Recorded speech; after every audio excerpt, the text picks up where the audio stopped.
Assalamualaikum warahmatullahi wabarakatuh. Perkenalkan, nama saya Lita Kuntadewi, MPM 44. Di sini saya bersama Arum Oktaviani dan Maria Yuliana dari kelompok 5 ingin mempresentasikan tentang teori produksi. Pengertian teori produksi. Produksi adalah usaha menciptakan dan meningkatkan kegunaan suatu barang untuk memenuhi kebutuhan. Produksi adalah rangkaian proses yang meliputi semua kegiatan yang bisa menambah atau menciptakan nilai guna dari barang dan jasa. Pelaku produksi adalah produsen, yaitu individu atau perusahaan yang memproduksikan hasil pertanian yang menggunakan input sumber daya yang ada. Di antaranya yaitu tanah, tenaga kerja, modal, dan manajemen. Produksi adalah kegiatan produsen untuk mengubah input menjadi output. Bentuk-bentuk organisasi perusahaan. Organisasi perusahaan dapat dibedakan kepada 3 bentuk organisasi pokok, yaitu 1. Perusahaan perseorangan. Perusahaan perseorangan adalah organisasi perusahaan yang terbanyak jumlahnya dalam setiap perekonomian. 2. Perusahaan perkongsian atau firma, yaitu organisasi perusahaan seperti ini adalah organisasi perusahaan yang dimiliki oleh beberapa orang. Mereka bersepakat untuk secara bersama menjalankan suatu usaha dan membagi keuntungan yang diperoleh berdasarkan perjanjian yang telah disepakati bersama. 3. Perseroan terbatas. Dari segi jumlah produksi dan hasil penjualan yang dilakukannya, organisasi perusahaan yang berbentuk perseroan terbatas adalah bentuk perusahaan yang paling penting. Di negara-negara maju, sebagian besar hasil produksi nasional diciptakan oleh perusahaan seperti ini. Bentuk lain organisasi perusahaan antara lain: 1. Perusahaan milik negara. Perusahaan ini lebih dikenal sebagai BUMN, Badan Usaha Milik Negara. Pada umumnya, perusahaan negara dikelola seperti perusahaan perseroan terbatas. Perbedaannya terletak pada pemilikan perusahaan tersebut, yaitu saham-saham dari perusahaan negara adalah dimiliki oleh pemerintah. 2. Perusahaan koperasi. Perusahaan koperasi adalah perusahaan yang diberikan bukan untuk mencari keuntungan tetapi untuk melindungi kepentingan para anggotanya. Perusahaan koperasi ini terdiri dari 3 jenis, yaitu koperasi konsumsi, koperasi produksi, dan koperasi kredit. Perusahaan ditinjau dari sudut teori ekonomi. Dalam teori ekonomi, analisis yang dibuat tidak membedakan apakah perusahaan itu perusahaan pemerintah atau swasta, dan apakah perusahaan swasta itu berbentuk perusahaan perseorangan atau perkongsian atau perseroan terbatas. Begitu pula tidak dilakukan perbedaan di antara perusahaan kecil dan perusahaan raksasa, dan perusahaan pertanian, industri, atau perdagangan. Dalam teori ekonomi, perbedaan jenis perusahaan dipandang sebagai unit-unit badan usaha yang mempunyai tujuan yang sama, yaitu mencapai keuntungan yang maksimum. Tujuan perusahaan memaksimumkan keuntungan. Pemaksimuman keuntungan bukanlah satu-satunya tujuan perusahaan. Ada perusahaan yang menekankan kepada volume penjualan, dan ada pula yang memasukkan pertimbangan politik dalam menentukan tingkat produksi yang akan dicapai. Ada pula perusahaan yang lebih menekankan kepada usaha untuk mengabdi kepentingan masyarakat dan kurang memperhatikan tujuan mencari keuntungan yang maksimum. Cara mencapai tujuan memaksimalkan keuntungan. Keuntungan atau kerugian adalah perbedaan antara hasil penjualan dan biaya produksi. Keuntungan diperoleh apabila hasil penjualan melebihi dari biaya produksi, dan kerugian akan dialami apabila hasil penjualan kurang dari biaya produksi. Keuntungan yang maksimum dicapai apabila perbedaan di antara hasil penjualan dan biaya produksi mencapai tingkat yang paling besar. Syarat yang akan mewujudkan keadaan tersebut akan diterangkan kemudian. Pada masa ini, cukuplah kalau terlebih dahulu diperkenalkan faktor-faktor yang menentukan besarnya keuntungan maksimum yang akan dicapai. Fungsi produksi. Di dalam teori ekonomi, di dalam menganalisis mengenai produksi, selalu dimisalkan bahwa 3 faktor produksi yang belakangan dinyatakan tanah, modal, dan keahlian kewirausahaan adalah tetap jumlahnya. Hanya tenaga kerja dipandang sebagai faktor produksi yang berubah-ubah jumlahnya. Dengan demikian, di dalam menggambarkan hubungan di antara faktor produksi yang digunakan dan tingkat produksi yang dicapai, yang digambarkan adalah hubungan di antara jumlah tenaga kerja yang digunakan dan jumlah produksi yang dicapai. Peminimuman biaya produksi.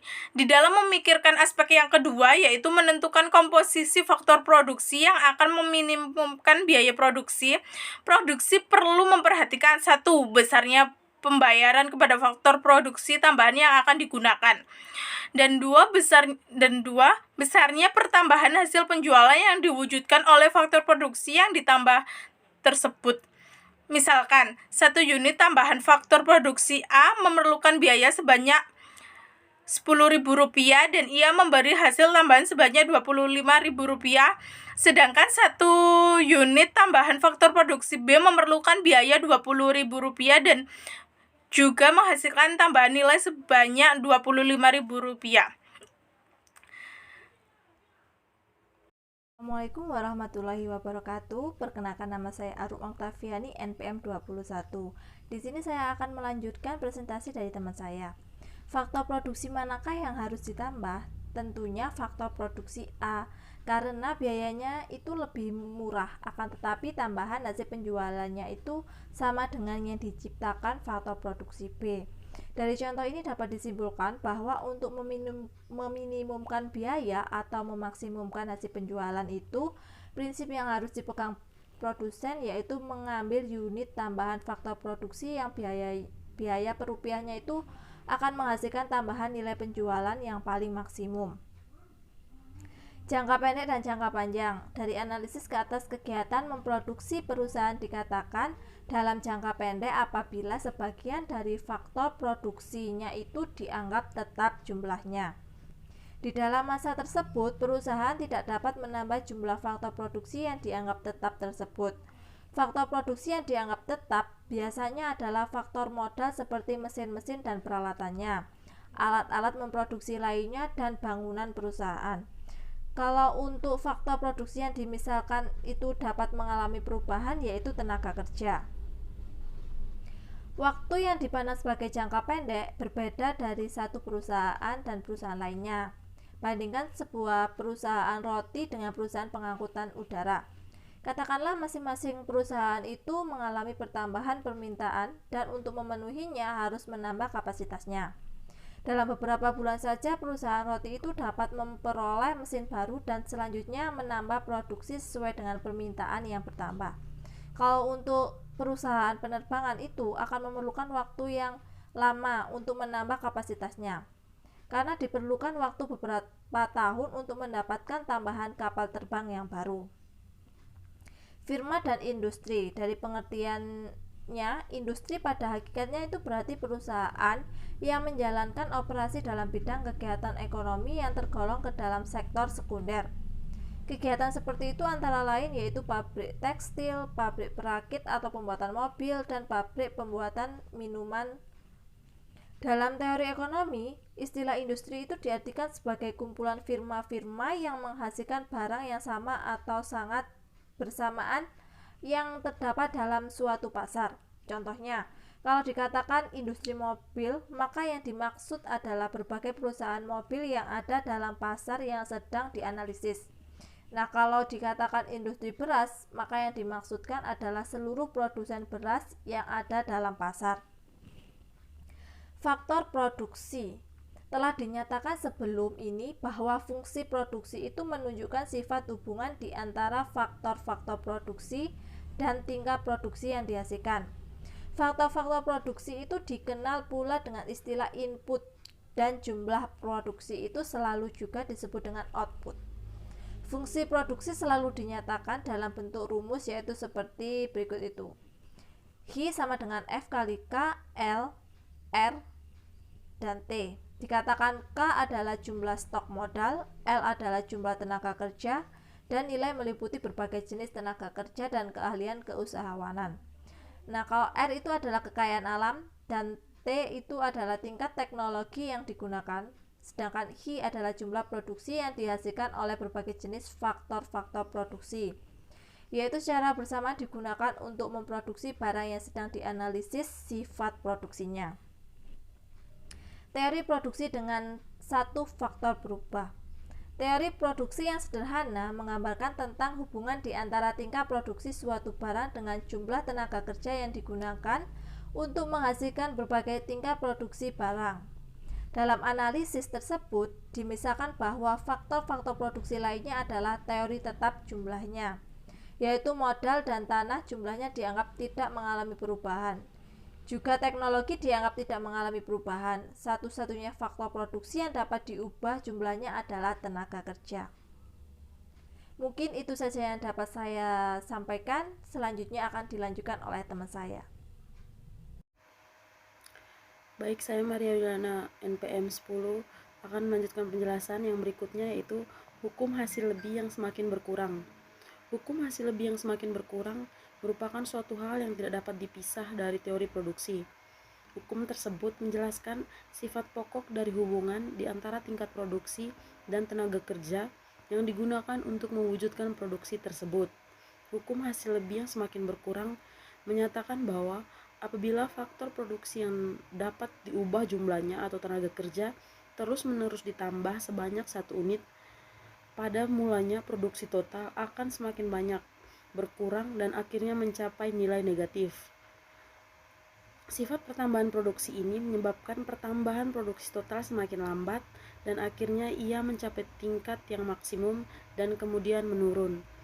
Kemudian dalam tabel 9.1 dikemukakan suatu gambaran mengenai produksi suatu barang pertanian di atas sebidang tanah yang tetap jumlahnya, tetapi jumlah tenaga kerjanya berubah-ubah. Dalam gambaran itu ditunjukkan bahwa produksi total yang ditunjukkan dalam kolom 3 mengalami pertambahan yang semakin cepat apabila tenaga kerja ditambah dari 1 menjadi 2 dan 2 menjadi 3. Maka dalam keadaan ini kegiatan memproduksi mencapai tahap pertama. Dalam tahap ini, setiap tambahan tenaga kerja menghasilkan tambahan produksi yang lebih besar dari yang dicapai pekerjaan sebelumnya.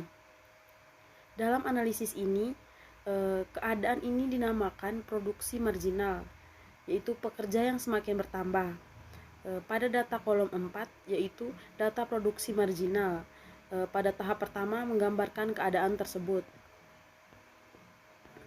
Di sini, apabila tenaga kerja ditambah dari 3 menjadi 4, kemudian 4 menjadi 5, kemudian 5 menjadi 6, dan selanjutnya 6 menjadi 7, produksi total tetap bertambah, tetapi jumlah pertambahannya semakin lama semakin sedikit. Maka dalam keadaan ini, produksi mencapai tahap kedua, yaitu keadaan di mana produksi marginal semakin berkurang. Maksudnya di sini yaitu setiap pertambahan pekerja akan menghabiskan tambahan produksi kurang daripada tambahan produksi pekerja sebelumnya. Pada tahap ketiga, pertambahan tenaga kerja tidak akan menambah produksi total, yaitu produksi total berkurang. Pada waktu tenaga kerja bertambah dari 7 menjadi 8, produksi total masih mengalami peningkatan, yaitu sebanyak 15 unit. Akan tetapi, apabila satu lagi tenaga kerja ditambah, yaitu dari 8 menjadi 9 pekerja, produksi totalnya pasti akan menurun. Kemudian, produksi total berkurang lebih lanjut apabila tenaga kerja ditambah menjadi 10. Yang berikut yaitu produksi total, produksi rata-rata, dan produksi marginal. Dapat dilihat pada kolom 4 menunjukkan nilai produksi marginal, yaitu penambahan produksi yang diakibatkan oleh pertambahan satu tenaga kerja yang digunakan. Apabila AL adalah pertambahan tenaga kerja, ATP adalah pertambahan produksi total, maka produksi marginal atau MP dapat dihitung dengan persamaan sebagai berikut. MP sama dengan delta TP per delta L. Besarnya produksi rata-rata, yaitu produksi yang secara rata-rata dihasilkan oleh setiap pekerja, ditunjuk dalam kolom 5 pada tabel 9.1. Apabila produksi total adalah TP, jumlah tenaga kerja adalah L, maka produksi rata-rata atau AP dapat dihitung dengan persamaan AP sama dengan TP per L. Kemudian yang berikut yaitu kurva produksi total, produksi rata-rata, dan produksi marginal.